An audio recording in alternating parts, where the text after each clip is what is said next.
और चलिए अब सीधी तस्वीरें बताते हैं, जहां पर सीएम शिवराज सिंह चौहान निर्विरोध चुने गए सरपंच प्रत्याशियों को संबोधित कर रहे हैं। और एक बेटी सुश्री जागृति सिंह जूदेव जी, उनके साथ क्या निर्विरोध निर्वाचित हमारे सभी जनपद सदस्यगण, आदरणीय सरपंचगण, सरपंच भाई बहने और भाई, और हमारी पंच बहन और भाई, आज मैं आप सबका अंतरात्मा से, केवल शब्दों से नहीं, दिल से, अंतरात्मा से सीएम को उसमें हृदय से स्वागत करता हूँ, आप सबका अभिनंदन करता हूँ। बहुत खुश हूँ कि आह्वान करने के साथ चुनाव लोकतंत्र हो गए हैं। चुनाव में हम देखते हैं केवल अपने मत की काफी झगड़ते हैं और वोट के जगह बड़े कारखाने करते जाते हैं। और इसमें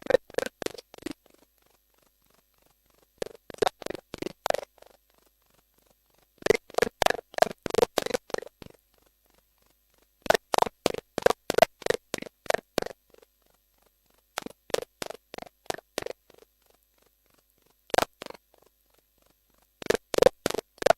की है,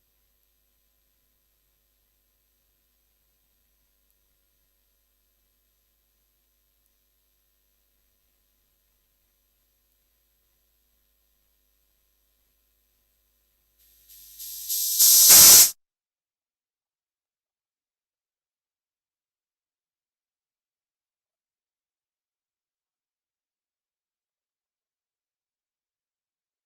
नहीं सकती।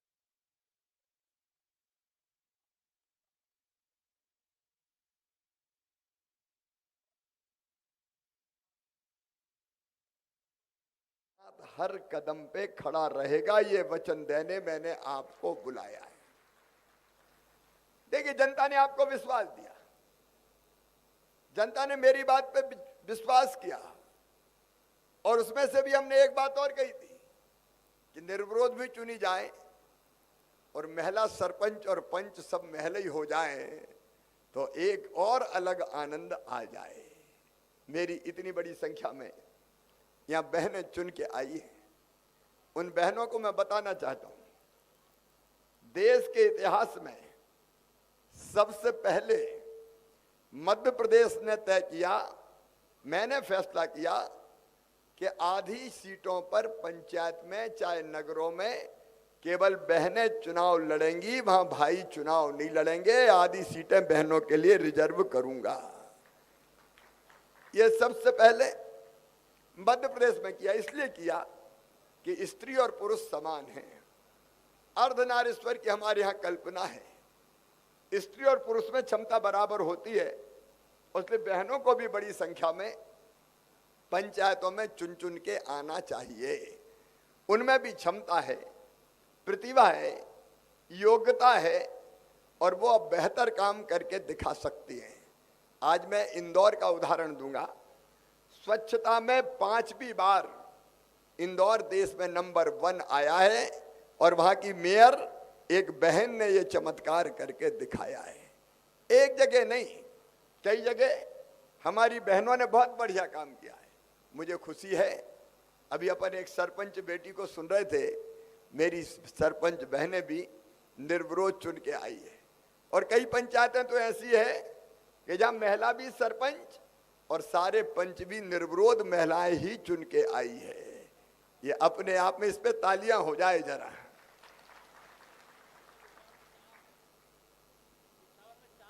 करण सिंह जी कह रहे इछावर में 4 है, सभी महिला पंच है। बस बहुत अच्छे। सीहोर जिले में शायद सर्वाधिक पंचायतें निर्विरोध निर्वाचित हुई है, लेकिन आपके यहाँ भी बाबा जी बता रहे दो, हर जगह से कुछ ना कुछ आए। और इसलिए आप सबका एक बार दिल से मैं फिर हृदय से स्वागत करता हूं, अभिनंदन करता हूं। अब मेरे मन में भाव था कि मैं आपका स्वागत करूं, प्रैक्टिकली मैं हर एक को माला डालूं तो समय भी बहुत लगेगा और व्यवहारिक रूप से यह संभव भी नहीं है। इसलिए मैंने तय किया कि मैं प्रतीकात्मक रूप से फूलों की वर्षा करके आपका स्वागत करूंगा। मैंने फूलों की वर्षा करके, फूलों की पंखुड़ियों की वर्षा करके आपका स्वागत किया है। अगर किसी भाई बहन के पास मेरी पंखुड़ी ना पहुंची हो तो वो ये ना समझे कि हमारा तो स्वागत हुआ ही नहीं। आप ये मान लेना कि कुछ पंखुड़ियां मैंने उड़ाई है, वो आप सबके सिर पे आई है, लेकिन दिल से अंतरात्मा से मैं आप सबका हृदय से स्वागत करता हूं। अब देखो, अपन गंभीरता से विचार करें। मेरे मन में उसी दिन से लगा था आपको बुला लूं बुला लूं बुला लूं। पहले सोचा पंचायत के चुनाव खत्म हो जाए तब बुलाए, फिर मैंने कहा अब चुनाव तो खत्म होने में बहुत देर है। मेरा भी दिल नहीं मान रहा था, आपको देखने की इच्छा हो रही थी, और आपके मन में भी तो आया होगा कि मुख्यमंत्री ने घोषणा की है तो जरा मिल तो ले। आया था कि नहीं आया था? तो हम क्या जल्दी बुला लो भैया। तो आज बीच चुनाव में आपको बुला लिया और ये कहने बुलाया है कि देखो, अपन को इन पंचायतों को पूरे देश में उदाहरण बनाना है। उदाहरण काम के मामले में जनता ने अपना काम कर दिया, निर्विरोध आपको निर्वाचित कर दिया। अब अपन को जनता की सेवा और गांव का विकास करना है। और सेवा और विकास में कौन कौन सी चीजें करना है, आज संक्षिप्त में हम इस पर विचार करेंगे। और चुनाव के बाद फिर एक बार फिर अपन बैठेंगे, कोई ना कोई मैकेनिज्म ऐसा बनाएंगे कि चीजें ठीक से चलती रहे।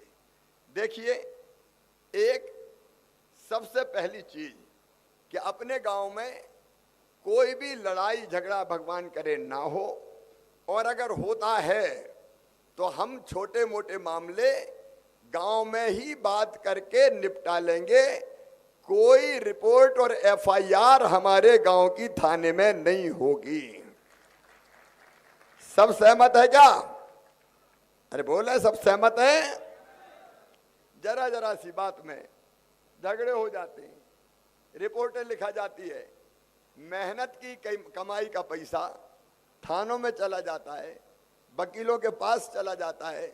हमारी कोशिश ये होगी, क्या समरस का मतलब अगर कोई विवाद की स्थिति भी छोटी मोटी बनती है तो हम कोशिश करेंगे कि आपस में मिलके उसको सुलझा लिया जाए और हमारे गांव की कोई भी एफआईआर थाने में ना हो।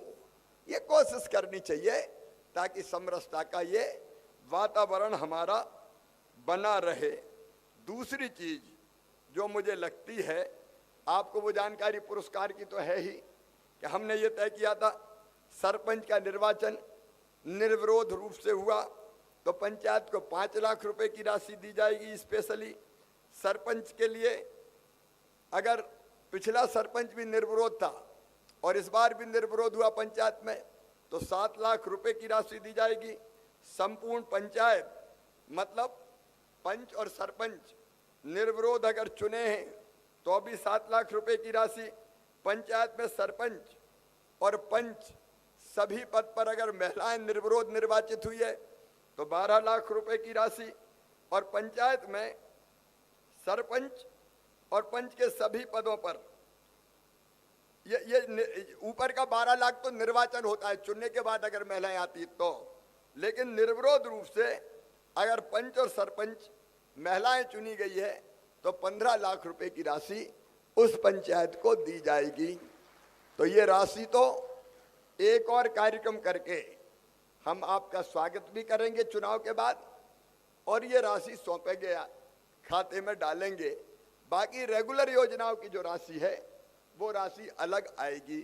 अब गांव में अपनी पंचायत में आप भी सोचें बेहतर क्या क्या करना है और मैं भी सोचूं। मेरे दिमाग में जो बातें हैं, एक हम सबसे पहली चीज ये करें कि जितनी योजनाएं हैं केंद्र सरकार की और राज्य सरकार की, उसके जितने पात्र हितग्राही है सबको उन योजनाओं का लाभ दिलवाएं। सबको, कोई भी गांव में शेष ना रहे, ग्राम पंचायत में शेष ना रहे। ठीक बात है कि नहीं? अरे ठीक है कि नहीं?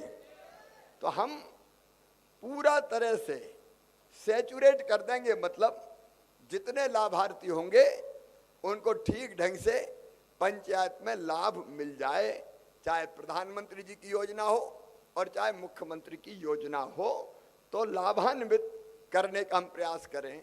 नंबर 2, आप सब शांति से बैठ के अपने पंचायत के विकास का खाका तय करो कि पंचायत में कौन कौन से काम होने चाहिए। ये जो राशि है ये तो अलग से मिलेगी।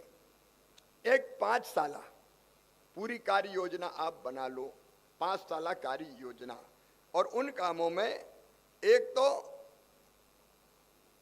स्कूल, आंगनबाड़ी, पंचायत भवन, गांव की सड़कें, गलियां, नाली, जो पानी आता है हैंडपंप का, या अब तो अपन हर घर में नल से पानी देने का अभियान शुरू किया है, और भगवान ने चाहा तो 2.5-3 साल में कोई गांव ऐसा नहीं होगा जिसमें नल लगा के पानी हम ना दें। घर के अंदर नल लगा के टोटी खोलें तो झरझर पानी आ जाए, हैंडपंप पे पानी भरने ना जाना पड़े।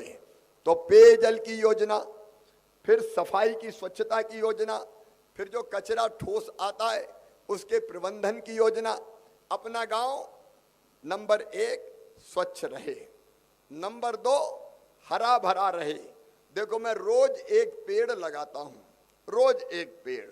अब एक नहीं 3 हो जाते हैं, क्योंकि अलग अलग संस्थाएं भी मेरे साथ पेड़ लगाने आती है। तो हम अपने गांव को हरा भरा कैसे करें, गांव में भी वृक्षारोपण कैसे हो सकता है, या गांव के पास कोई स्थान तय करके हम वृक्षारोपण का एक स्थान तय करें कि कोई बेटा बेटी का जन्म हो तो पेड़ लगाए, शादी की वर्षगांठ हो तो पेड़ लगाए, बेटा बेटी की शादी हो तो उनकी स्मृति में एक पेड़ लगा दे, शादी की, अपने पूर्वजों की पुण्यतिथि हो उसमें पेड़ लगा दें। तो एक अद्भुत अभियान हो जाएगा। अपना गांव स्वच्छ गांव और अपना गांव हरा भरा गांव, क्लीन गांव। अपनी आंगनबाड़ी, अपना स्कूल, अपनी पंचायत, अपना सामुदायिक भवन कैसे व्यवस्थित रहे, अपने यहाँ उप स्वास्थ्य केंद्र है तो वो कैसे व्यवस्थित रहे, ठीक चले। और एक बात, आंगनबाड़ी में अगर कुपोषित बच्चे हैं उनका वजन करवाना है। ये चुनाव जैसे खत्म होते हैं मैं निर्देश देता हूं, समरस गांव की आंगनबाड़ी में बच्चों का वजन करवाएंगे, और जो कम वजन के बच्चे निकलेंगे उनको अतिरिक्त आहार देके उनको अंडरवेट नहीं रहने देंगे, कुपोषित नहीं रहने देंगे, कुपोषण से बाहर निकाल के उनको लाएंगे। हर बच्चा हमारे गांव का स्वस्थ होगा। ठीक बात है? अरे ठीक है, क्योंकि ये जरूरी है। अपने सरपंच रहते हुए कोई दुबला पतला बच्चा रह जाए, कम वजन का रह जाए, ये क्यों होने देंगे? अपने गांव में कोई बीमार है तो उसका बेहतर इलाज आयुष्मान भारत योजना के अंदर मुख्यमंत्री स्वेच्छानुदान से उसका इलाज होना चाहिए। जितने दिव्यांग विकलांग हैं उनका भी हम लोग सर्वे करवा लेंगे, उनको भी विभिन्न योजनाओं के अंतर्गत हमको लाभान्वित करने का काम करना चाहिए। फिर एक चीज और हमने तय की है, मुख्यमंत्री भू आवासीय अधिकार योजना। जिनके पास रहने की जगह नहीं है, एक घर में बाप के 4 बेटा हो गए, 4 बहुएं आ गई, उनके बेटा बेटी आ गया, उनकी बहुएं आ गई, तो रहने की जगह ही नहीं है। तो उसके भी आवेदन मैंने मंगाए हैं ताकि ऐसे भाई बहनों के लिए उपयुक्त स्थान पर हम एक छोटे से प्लाट की व्यवस्था कर सकें, ताकि रहने की जमीन का टुकड़ा हर एक के पास हो। और बाद में आवास योजना के अंतर्गत प्रधानमंत्री आवास योजना, मुख्यमंत्री आवास योजना, उसके अंतर्गत उनके मकान बनवा सकें। तो साफ सुथरा गांव, स्वच्छ गांव। एक चीज आपने देखी, मैंने बेटी की पूजा की, बेटी ने मेरे सिर पे हाथ रख के मुझे आशीर्वाद भी दिया। ये देवियां हैं। एक बात मैं साफ कहता हूं, मध्य प्रदेश में मैंने चेता दिया है सबको कि मां बहन बेटी की तरफ अगर गलत आंख कोई की उठ गई तो तबाह कर दूंगा, बर्बाद कर दूंगा, बचेगा नहीं वो। और इसलिए बुलडोजर चलाता हूं मैं।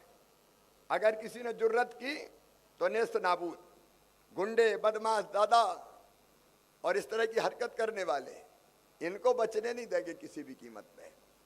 लेकिन अपने गांव में हम बेटी का मान सम्मान और इज्जत बढ़े, बेटियों के आने पे खुशी मनाई जाए, बेटा बेटी बराबर माना जाए, ये कोशिश भी हम करें।